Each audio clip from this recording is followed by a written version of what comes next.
Picture this.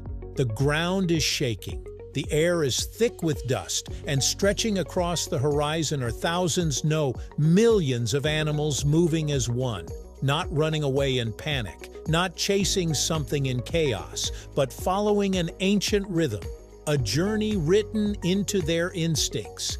This is the Great Migration, one of the most breathtaking natural events on Earth.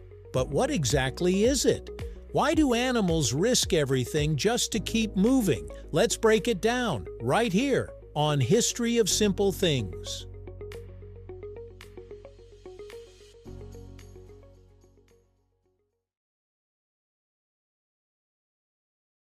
The Great Migration refers to the massive circular movement of animals across the plains of East Africa, mainly between Serengeti in Tanzania and the Masai Mara in Kenya. At the center of it all are over 1.5 million wildebeest, joined by hundreds of thousands of zebra and gazelle. Together they move in a continuous loop, covering roughly 1,800 miles, about 2,900 kilometers, every year. This isn't a one-time trip. It's a never-ending cycle, one that has been happening for thousands of years.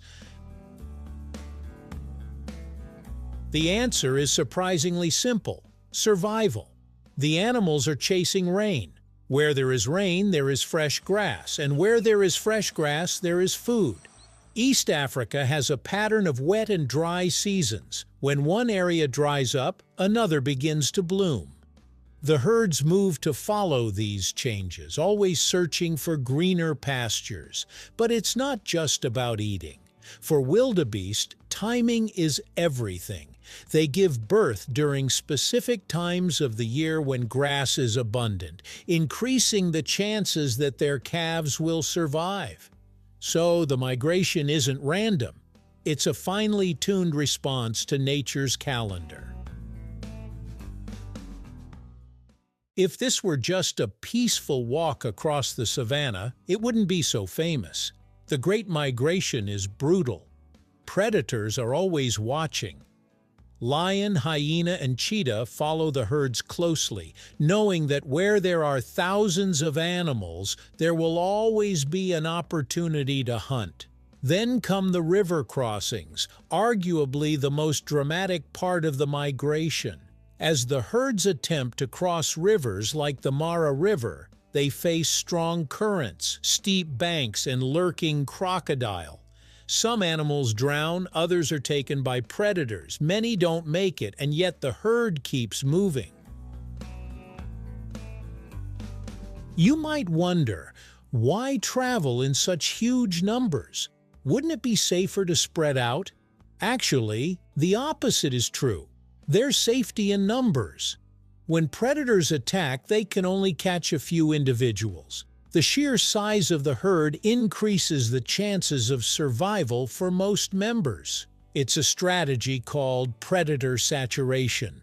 In simple terms, there are just too many targets. Zebras and wildebeest also help each other. Zebras often eat the tougher grass first, making it easier for wildebeest to graze on the softer shoots that remain. It's not cooperation in the human sense, but it works. Here's where things get fascinating. There's no leader, no map, no GPS, and yet year after year, the animals follow almost the exact same routes. Scientists believe this is driven by a mix of instinct, environmental cues, and memory. They can sense distant rainstorms, possibly through smell or changes in the air. Older animals may also remember paths from previous migrations. It's like nature has programmed them with an internal compass. Unlike human journeys, the Great Migration doesn't have a clear beginning or finish line. It's a loop.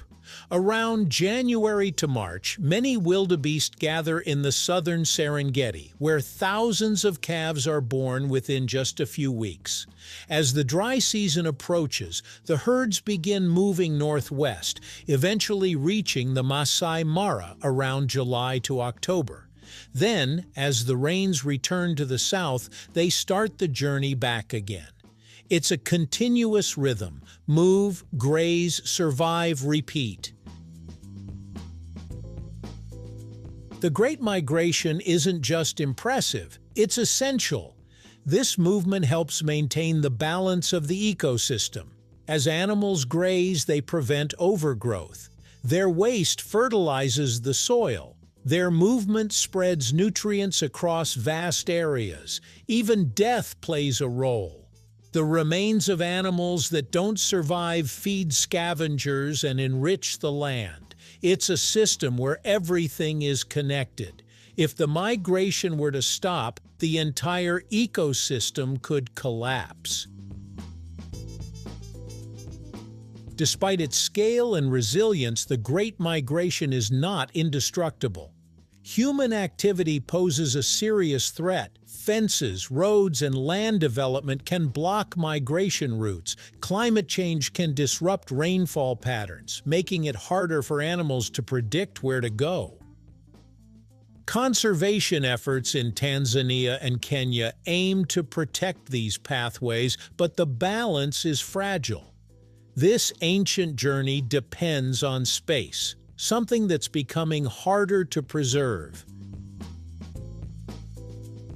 So what exactly is the Great Migration in animals? It's not just a movement, it's a story of survival, instinct, and resilience, played out on a massive scale year after year. No leader, no plan, just millions of lives moving in harmony with nature. It reminds us that sometimes the most powerful forces on Earth aren't built, they're born. And they've been moving long before we ever thought to watch. If you enjoyed this video, please check out our other bingeable channels. Thank you for joining us on this journey through the history of simple things. Don't forget to like, subscribe, and stay tuned for more stories woven through the smallest details.